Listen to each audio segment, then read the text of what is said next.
Hey everyone, this is Ben with OTCalpha.com, and today we're continuing our Penny Stock Basics course. This lesson is all about charts. Now this is just a basic intro into charts. We will have another course dedicated to charts entirely, but for now we're just going to do a brief overview. Just a reminder, you can take this entire course free over at OTCalpha.com. Just sign up for our basic membership program. Let's get into it. What are stock charts? A stock chart is a sequence of prices plotted over a specific time frame. In statistical terms, charts are also referred to as time series plots. Traders who study charts are performing technical analysis, or we call it TA. Technical analysis is the study of market action, primarily through the use of charts for the purpose of forecasting future price trends. Now we have a stock chart here on the screen. And if you can see on the right-hand side, the top right-hand corner, it says 1775. That is the y-axis or the vertical axis, and that represents the price scale. And the x-axis or the horizontal axis, so if you see down there on the very bottom left corner, June 6th, 13th, 20th. So those represent the time scales or plots. Now prices are plotted from left to right. So you read the chart from left to right. So the left would be the oldest and the right hand would be the newest. And the most recent plot being to the furthest to the right. All right, so when you're looking at a chart, it's just like reading a book. You read from left to right. Now, if you see the bottom left hand there, that's June 6th. So those are the price points. And then on the very, very end, on the right-hand side, it goes to September, and that's the 19th. So you see the nice uptrend of this chart. This stock is at WFT. I have no idea what it is, just got the chart online. Now, the most common time frames used for charting or technical analysis are intraday, so that's during the day, or daily, weekly, monthly, quarterly, and annually. Some key components to charting: support, the price level at which demand is thought to be strong enough to prevent the price from declining further. So the support line is what you want to hold, and if the stock price drops through the support, then that becomes the resistance. And the resistance is the price level at which selling is thought to be strong enough to prevent the price from rising further. So the support is what you want to hold as a stock. If a stock goes down, you want to hold the support lines. And when you're trading a stock and you're bullish, you want to break through the resistance, or which is the price level at which selling is thought to be strong enough to prevent the price from going up.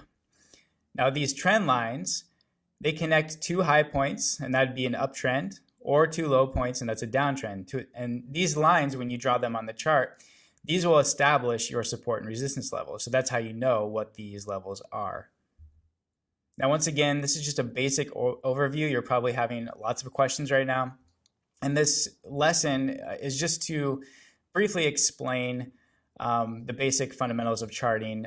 Like I said, we will have a course dedicated to charting entirely, where we will actually teach you how to draw these lines of support and read a chart and choose what chart suits your trading style the best. So here's an example of uptrend lines and downtrend lines. You see on the top picture there, EMC Corp.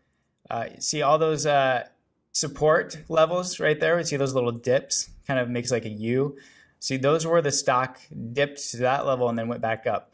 And if you see at number 2 and 3 there, they hit almost the same support line. So you draw, since there's two plots right there, you can draw a line straight horizontally through there, and that establishes your support lines. And you see on the bottom picture, the same thing, only for the downtrend. You see, instead of the U, you see those little spikes like an A, 1, 2, 3, 4, and you can draw a line right down there, and that establishes your resistance right there, and the resistance points.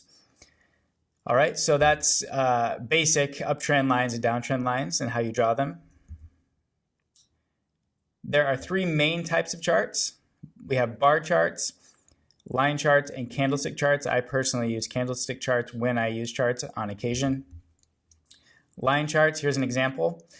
They are composed of a single line from left to right that connects the closing prices or any specified price data point at each specific time interval. All right, so you have the line there, and that represents the closing prices. Bar charts. Now these look a little different. Bar charts use vertical lines that extend to the highest and lowest prices for the specific period, and a short horizontal line extending left at the opening price and short horizontal line extending right to indicate the closing price. So if you see there on the chart on the right-hand side, there's your bar chart, and it has a little line with those 1 point to the left and 1 point to the right. So at the very top of that line, there's an arrow that says high, so that was the high. And then you have the closing point, which is the little arm to the right, the open, which is the little arm to the left, and then the low for the day or whatever time period you put in.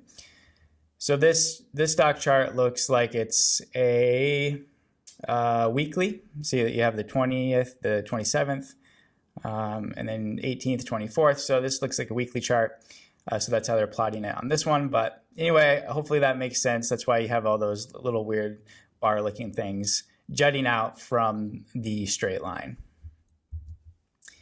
In candlestick charts, a candlestick chart is composed of 3 parts: the body, the upper tail, and the lower tail. Tails are also known as wicks. So if you see on the left-hand side there, where it has the little line sticking out of the fat little square, so those are the little wicks. So that's why it's called a candlestick chart. The body is composed of the opening price and closing price for the time interval, also known as the period. The body is colored either green or red. A green candle indicates the closing price was higher. That's kind of obvious. And then the opening price, which is considered bullish since the net result is a price rise. A red candle indicates that the closing price is lower than the opening price, resulting in a net price drop, which is bearish. So if you look on the left-hand side, you see all those candles there. We won't get too much into it, but essentially what you need to know is the top wick is the high, the top part of the square is the open, the bottom part is the close, and then the low is the bottom wick right there. All right. Some notes about charts and penny stocks. I wanted to include a few notes when you're trading penny stocks and using charts, because they are useful, but there are some things to keep in mind. A chart can be useful for some penny stock trades, especially for more established companies on the highest OTC market tiers, i.e. OTCQX and OTCQB. And the reason why is because these have more liquidity and therefore actually can form true trends and patterns. So the stock price may have more consistent volume, dollar volume, may have more consistent patterns and trends, and actually trade true to the chart, as opposed to some of the cheaper penny stocks, which go through times of little volatility and liquidity, and then high volatility and liquidity. And the lower penny stocks could be moving more on trends or market trends and momentum and hype rather than actual fundamentals. So just wanted to include that disclaimer in there. However, you cannot rely on charts for most penny stock trades. Now, this is my opinion. I have never used a chart when making a penny stock trade, believe it or not. I have looked at them and studied them and kept some things in mind before I placed a trade, but I'm never, with the style of trader I am, I'm never going to a chart first before I place a trade, but rather use them as a tool for some entries and exits. So I may look at a chart on an exit or an entry, but like I said, with the style of trader I am, I've made 6 figures every year trading penny stocks without ever using charts. Now, that's just my theory and my strategy and what's worked for me. Other things work for other people, and so that's why we will teach you how to read charts. And especially if you're going to become a swing trader or trade some of the more liquid stocks in the higher tiers, you're definitely going to want to know how to read charts. But like I said, I'm a momentum trader and never use charts when I trade penny stocks. So that's the basics of charting.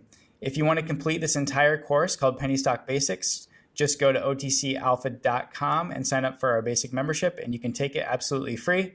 Please, if you found this video informational, useful, if you enjoyed it, subscribe to the YouTube channel so you can see more videos coming down the pike. Thanks for watching and happy trading.